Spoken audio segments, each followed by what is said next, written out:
오늘 저희에게 주시는 하나님의 말씀은 요한복음 8장 47절에서 49절까지 말씀입니다. 하나님께 속한 자는 하나님의 말씀을 듣나니 너희가 듣지 아니함은 하나님께 속하지 아니하였음이로다. 유대인들이 대답하여 이르되 우리가 너를 사마리아 사람이라 또는 귀신이 들렸다는 말이 옳지 아니하냐. 예수께서 대답하시되 나는 귀신 들린 것이 아니라 오직 내 아버지를 공경함이거늘 너희가 나를 무시하는도다. 아멘. 하나님의 말씀입니다. 할렐루야. 하나님께서 우리를 알게 하시고 깨닫게 하십니다. 하나님 주시는 지혜로 사는 오늘 하루가 되기를 주의 이름으로 축복합니다. 사도 바울은 우리의 신분에 관하여 놀라운 말씀을 하십니다. 우리의 시민권은 하늘에 있는지라 거기로부터 구원하는 자 곧 주 예수 그리스도를 기다리노니 분명 우리는 이 땅의 시민권을 가지고 살아갑니다. 시민권은 정말 중요합니다. 이번 코로나19 때에도 보셨을 것입니다. 우리나라에 살고 있는 수많은 외국인들이 있습니다. 한국 시민권을 가진 사람들은 1차적으로 백신을 맞았습니다. 게다가 정부는 생활지원금까지 제공했습니다.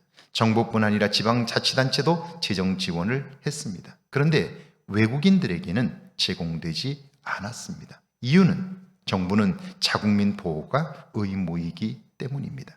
그렇다면 하늘 시민권을 가진 우리들은 하나님이 책임지십니다. 그것이 하나님의 의무이며 우리에게는 권리이기 때문이죠. 47절입니다. 하나님께 속한 자는 하나님의 말씀을 듣나니 너희가 듣지 아니함은 하나님께 속하지 아니하였음이로다. 문제는 정말 나는 하나님께 속하였느냐 하는 것입니다. 하나님의 백성인지 확인해 보아야 하는 거죠. 하나님께 속하지 않은 사람은 하나님과 상관없이 살아갑니다. 자신이 주인 되어 살고 자신의 판단을 쫓아 살아갑니다. 시민권에는 당당한 권리도 있지만 거기에는 의무도 따릅니다. 우리나라의 경우 이 나라의 국민이라면 지켜야 할 4대 의무가 있습니다. 국방의 의무, 납세의 의무, 교육의 의무, 근로의 의무입니다.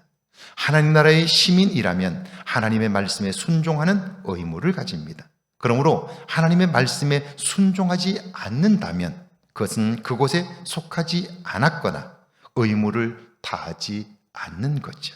48절입니다. 유대인들이 대답하여 이르되 우리가 너를 사마리아 사람이라 또는 귀신이 들렸다는 말이 옳지 아니하냐. 잘못된 판단은 잘못된 행동을 낳습니다. 그들은 예수님을 믿지 않겠다고 말하며 예수님을 비난합니다. 우리는 너를 부정한 사마리아 사람이라고 부르겠다는 거죠. 귀신 들린 자라고 하겠다는 거예요. 그들은 예수님의 말씀과 삶을 통해 자신들을 돌아보는 것이 아니라 자신들은 항상 옳고 다른 사람은 틀렸다는 태도를 가지고 있습니다. 자신들과 생각과 행동이 다르면 이렇게 판단하는 거죠. 영화 블랙 가스펠에 나오는 유명한 대사입니다. 자기가 다 안다고 생각하는 사람을 가르칠 스승은 이 세상에 없습니다. 내가 다 안다고 생각하면 누구의 말도 들으려고 하지를 않기 때문이죠. 49절입니다. 예수께서 대답하시되 나는 귀신 들린 것이 아니라 오직 내 아버지를 공경함이거늘 너희가 나를 무시하는도다. 하나님께 진심인 예수님의 모습을 귀신 들렸다고 평가하는 그들의 삶은 어떻습니까? 하나님이 원하시는 일을 묵묵히 감당하는 예수님의 삶을 이해하지 못하는 그들을 보며 여러분은 무엇을 느끼십니까? 오늘 여러분은 예수님의 인도하심과 예수님의 말씀을 따라 살아가고 있습니까? 오늘 우리와 함께 하시는 그분의 음성을 들으며 살고 있습니까? 그렇지 못하다면 우리의 삶은 하나님에게서 멀어질 수밖에 없고요. 하나님과 상관없는 삶을 살 수밖에 없는 거죠. 그 시간은 모두 다 낭비하는 시간이 될 거예요. 오늘 하루 주님과 동행하는 복된 날이 되기를 주의 이름으로 축원합니다. 함께 기도합니다. 내 삶의 주인이 누구인가를 점검하게 해달라고요. 예수님의 모습을 담는 하루가 되게 해달라고요. 함께 기도합니다. 주님, 내 삶의 주인이 누구인가를 점검하게 하옵소서. 예수님의 모습을 담는 하루가 되어 주님과 더욱 가까워지며 동행하는 복된 날 되게 하옵소서.